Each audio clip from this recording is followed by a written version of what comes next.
Assalamualaikum, Sobat Ngaji hari ini. Yuk, kita perkuat iman dengan mendengarkan ceramah singkat dari Ustadz kita. Simak sampai selesai ya. Langsung saja. Pertanyaan pertama. Dalam rumah tangga Ustadz, terkadang suami istri sering curhat tentang masalah sehari-hari, hubungan dengan tetangga dan lain-lain. Di dalam Al-Quran, bila tentang hal-hal yang tidak baik tidak pernah disebut nama. Pertanyaannya adalah, apakah berdosa apabila dalam curhat atau menceritakan tentang orang lain kepada istri atau suami kita menyebutkan nama? Apakah ini termasuk ghibah? Kemudian bagaimana sih curhat yang baik, katanya? Baik, tentang curhat di sini teman-teman sekalian, pertama, curhat itu biasa. Meluangkan waktu untuk mendengar masalah itu biasa. Dalam hadis Nabi SAW itu dikisahkan seringkali beliau pulang mendengarkan curhat istrinya. Maka Anda bisa periksa di kitab-kitab hadis yang sahih, ketika Nabi pulang, kemudian pada saat itu sedang di rumahnya Sayyidah Aisyah radhiyallahu taala anha, Nabi pulang, pertama kali yang didapatkan oleh beliau ada curahan dari Sayyidah Aisyah. Ya, saya barusan begini, ada peristiwa begini. Apa yang dikerjakan oleh Nabi pada saat itu? Masya Allah, ini yang luar biasa. Nabi sedikit pun tidak memotong kalimatnya. Awas, ini fokus ya. Anda mengatakan saya kembali pada Quran, kembali pada Sunnah. Perhatikan baik-baik, ada pelajaran besar di rumah tangga. Suami datang, bapak-bapak, teman-teman kalau kerja berapa jam di luar? Masya Allah, 8-12 jam. Artinya Anda berpisah dengan istri, dengan anak-anak 8-12 jam. Kira-kira dalam 8-12 jam itu ada yang terjadi atau banyak yang terjadi? Banyak yang terjadi, baik Anda di kantor ataupun apa yang dialami istri di rumah. Mungkin dia sudah menyiapkan sesuatu, ada kejadian begini, dia ingin sampaikan. Anak Anda bikin sesuatu, dia ingin sampaikan. Nah, di antara sikap yang baik dari Nabi dicontohkan, ketika pulang kita dari pekerjaan atau satu hal tertentu, boleh jadi istri punya hal-hal tertentu yang ingin disampaikan karena dia sudah lama menunggu kita. Maka Nabi menyampaikan, apa sih kita, mohon maaf ya, di mana ruginya mendengarkan misalnya curahan istri yang 8 menit dibandingkan dengan waktu dia menunggu 8 jam untuk mewujudkan penyampaian itu. Maka sikap yang terbaik, datang ke rumah, wajar kalau istri menyampaikan sesuatu. Sikap nabinya didengarkan. Beliau dengarkan sampai dengan selesai tanpa pernah memotongnya. Baik. Lalu sekarang persoalan kedua. Jadi maksud saya, curhat itu biasa Bu ya. Jadi kalau ibu cerita tentang tadi terjadi begini, si kakak begini, adik begini, jangankan ibu, istri Nabi aja curhat. Itu poinnya. Tapi curhat bagaimana yang dibenarkan? Dua. Boleh nggak kita menyebutkan misalnya si fulan atau fulana saat curhat kita disampaikan dalam kategori yang kurang baik? Ulama di sini membagi pada dua bagian. Jika yang dimaksudkan untuk menghadirkan hukum-hukum terkait dengan misal kriminalitas yang membuktikan pembuktian yang jelas dari segi nama, ciri fisik dan sebagainya, maka itu diperbolehkan. Dan itu bukan gibah. Bahkan ada yang menggunakan istilah gibah yang diperkenankan.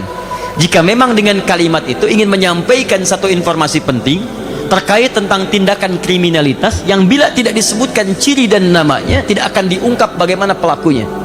Ya, misal terjadi pencurian dilakukan oleh satu di antara tetangga. Ya, ibu khawatir saat menyampaikan pada orang lain. Anda tunggu suami dan sampaikan.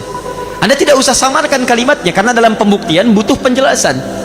Ketika dibawa ke mahkamah, maka mahkamah akan bertanya kepada Anda bagaimana cirinya, siapa namanya, apakah benar orangnya seperti ini. Nah, Anda harus sampaikan. Gak bisa Anda praktekkan kaidah ghibah di situ. Hakim bertanya misalnya ketika Anda cerita pada suami, laporkan polisi, di proses di pengadilan hakim bertanya, menurut saudara saksi, apakah yang mencuri itu namanya si fulan? Maaf Pak Hakim, itu ghibah. Gak bisa. Gak akan terjadi putusan di situ. Maka silahkan, itu gak ada masalah. Pak, tadi terjadi peristiwa begini, tetangga kita si fulanah begini, bagaimana sebaiknya? Itu boleh. Itu boleh. Tapi kalau yang terjadi kemudian sikap keadaan pribadi menunjukkan karakter dan sebagainya yang kira-kira dirasakan kurang baik dan semacamnya, maka para ulama berhati-hati di sini meminta kita untuk menyamarkan namanya. Jangan disebutkan keadaannya. Pak, terjadi peristiwa seperti ini, siapa? Ya, misal saja, bagaimana menurut Papa cara mengatasinya? Saya diajak kemudian ke pengajian tapi terjadi suasana seperti ini. Gak usah sebutkan orangnya. Ya, bagaimana sebaiknya, apakah ikut pengajiannya atau cara menghindarinya dan sebagainya. Sehingga dengan itu kita mendapatkan solusi tanpa perlu menzalimi nama orang yang kemudian kita bincangkan. Itu menurut saya cara yang terbaik yang bisa sampaikan. Kejadian kedua, Quran surah keempat ayat ke-35-nya, paling kiri pertengahan. Jika yang dicurhatkan itu Bahkan persoalan pribadi antara suami dengan istri, ini dibalik. Kalau tadi kan di luar dicurhatkan oleh istri pada suami, sekarang persoalannya suami punya masalah dengan istri. Kaidah di ayat 34 tidak boleh menggunjingkan pasangan. Tapi sekarang saya punya persoalan serius misalnya, yang kalau tidak dikonsultasikan tidak mendapatkan masukan yang terbaik.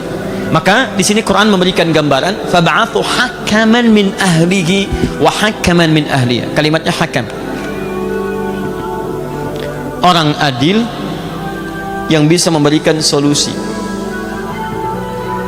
Ini.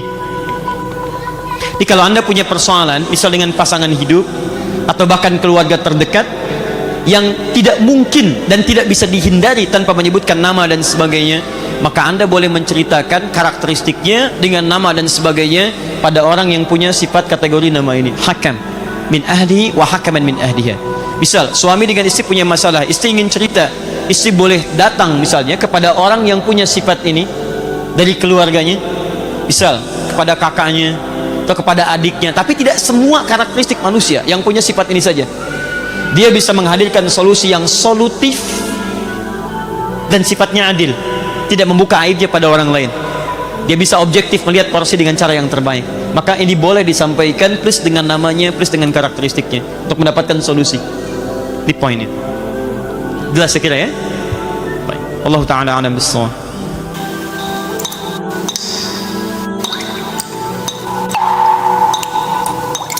Alhamdulillah, sobat ngaji hari ini, kita telah belajar banyak hal. Semoga Allah memberikan kita pemahaman yang lebih baik.